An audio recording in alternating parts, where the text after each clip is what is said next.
Kejahatan kan terjadi bukan karena ada niat, tapi karena ada kesempatan ya. Ini udah musim sekarang supir-supir ya, musimnya judi slot gitu ya, dan itu benar-benar banyak juga bikin supir-supir tuh kerjanya jadi aneh-aneh.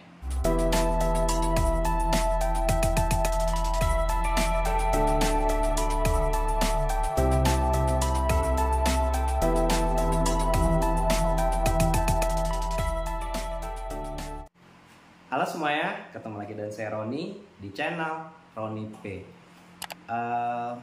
Di video kali ini Roni mau cerita aja sih sebenarnya, mau sharing-sharing untuk teman-teman di sana yang punya usaha angkutan ya, yang punya truk, mungkin yang baru-baru punya truk 1 atau 2 gitu ya. Roni mau bikin video, nanti mungkin beberapa video pengalaman Roni tentang supir ya teman-teman. Jadi biar jadi pengalaman, bisa jadi bahan kalian yang punya truk untuk menghadapi supir-supir ini.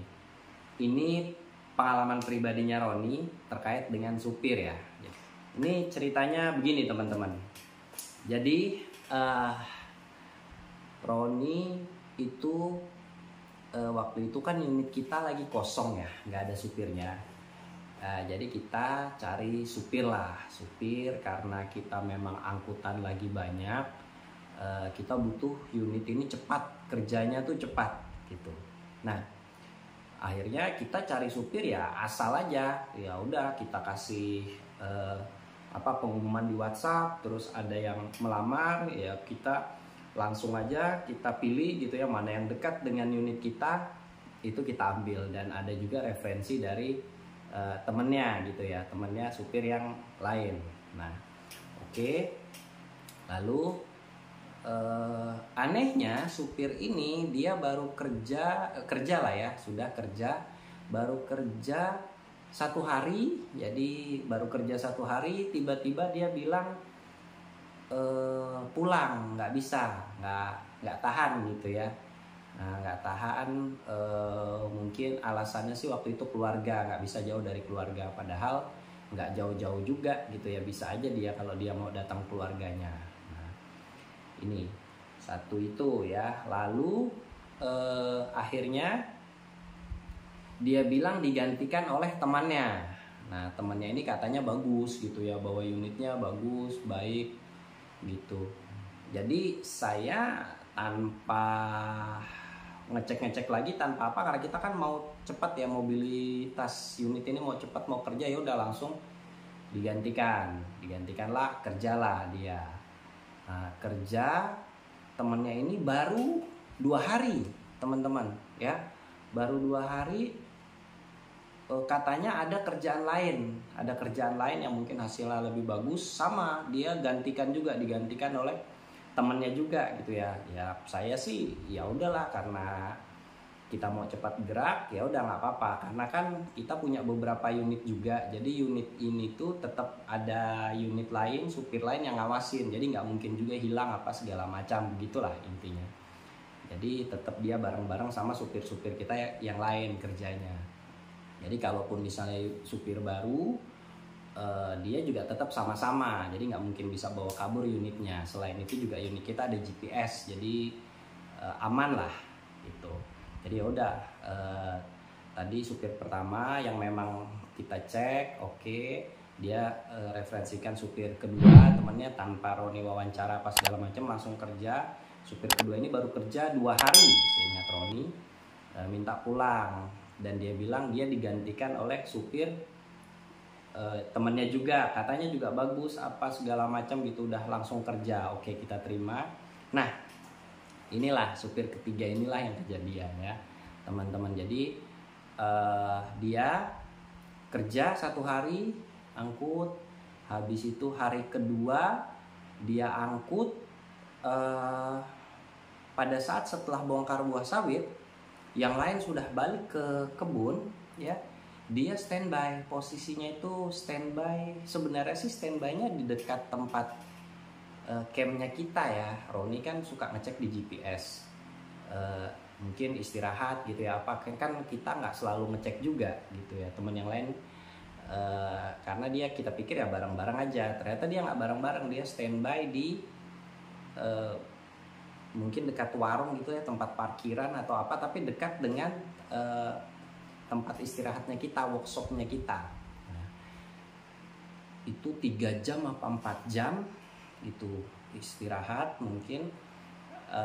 Kita nggak tahu, kita juga bingung kenapa ini nggak berangkat ini supir. Akhirnya kita telepon supirnya, kamu kenapa nggak berangkat, yang lain sudah sampai di kebun untuk muat buah.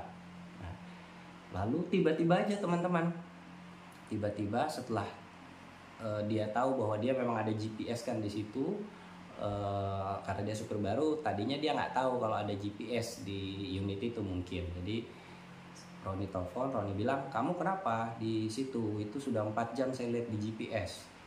Nah, kenapa lama? Wah, tiba-tiba habis itu mungkin sekitar 14-15 menit kemudian dia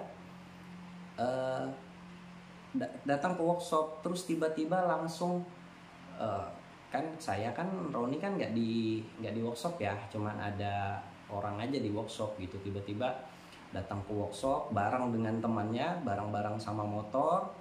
Lalu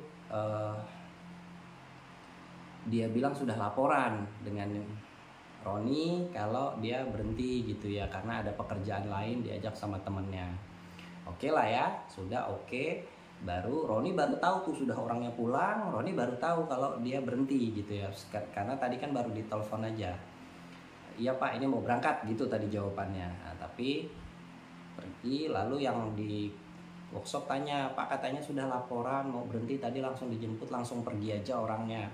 Orangnya kaget, Roni telepon, si supirnya ini udah nggak mau ngangkat apa segala macam begitulah. Roni cek, suruhlah orang untuk cek itu unitnya. Nah inilah teman-teman, jadi ini unit itu, truk itu kan dia ban belakang itu ada 4 ya teman-teman. Jadi ada 4, ada 2 kiri dan 2 kanan. Dan itu kan saya ingat banget, Roni ingat banget, itu ban baru diganti beberapa hari yang lalu. Jadi 4 ban ini ditukar dengan ban yang jelek, yang udahlah itu mungkin dipakai berapa hari juga udah pasti habis, atau mungkin 1 red lagi udah kelihatan benangnya lah ya. Jadi bayangkan 1 ban itu harganya mungkin 2 juta ke atas lah kalau kita hitung. 4 ban berarti 8 juta. Jadi dia hanya kerja 2 hari ya, terus dapat 8 juta dari jual ban itu. Walaupun Roni nggak tahu juga ya. Jadi akhirnya kita juga susah, mau kita tuduh dia bilang waktu dia kerja itu ban sudah nggak ada, kita tuduh yang kedua, kita juga nggak ngecek supir kedua, kan ada 3 supir nih ganti nih, supir 1, supir 2, supir 3 gitu ya. Supir 3 memang yang pas kita cek bannya sudah ganti, tapi waktu ditanya dia, ditelepon apa segala macam, dia bilang waktu dia pakai sudah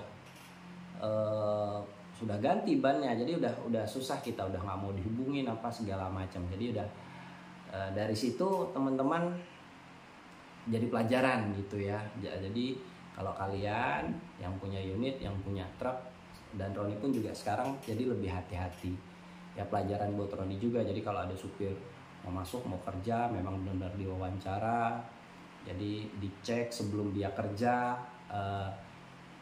bannya cek dulu gitu ya, kita cek. Jadi nanti kita tahu bahwa bannya memang benar-benar oke yang ini.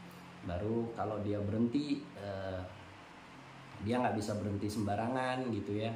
Jadi Roni biasanya kadang-kadang Roni tahan KTP gitu ya. Tapi kalau nggak KTP juga ya, supir baru itu pokoknya biasanya kita benar-benar harus ikut bareng dengan supir lain, ikut di belakang gitu ya, atau di depan, selalu dikawal. Itu biasanya 2 mingguan ya. Memang benar-benar hati-hati gitu ya, supaya nggak kejadian lagi kayak Roni yang seperti itu. Teman-teman juga bisa jadi pelajaran. Jadi supir memang banyak juga supir yang baik, yang jujur gitu, yang bagus, tapi ya harus hati-hati. Banyak juga kan kejahatan kan terjadi bukan karena ada niat, tapi karena ada kesempatan ya teman-teman. Terus juga sekarang apalagi udah musim sekarang, supir-supir ya musimnya judi slot gitu ya, dan itu benar-benar banyak juga bikin supir-supir tuh kerjanya jadi aneh-aneh ya. Nanti Roni akan cerita lagi di video selanjutnya. Ada supir Roni juga yang tadinya bagus, ternyata karena judi slot akhirnya berantakan semuanya, pergi ninggalin utang ya. Tunggu nanti di video Roni selanjutnya ya. Begitu aja videonya Roni kali ini, untuk sharing aja untuk teman-teman, semoga bermanfaat terutama untuk teman-teman yang punya unit truk ya. Jadi biar hati-hati cari supir, benar-benar harus terus diawasi ya, walaupun supir lama pun tetap harus diawasi dengan benar, karena kita nggak tahu orang bisa berubah ya. Terima kasih, semoga videonya bermanfaat. Sampai ketemu lagi dengan Roni di video selanjutnya. Dah.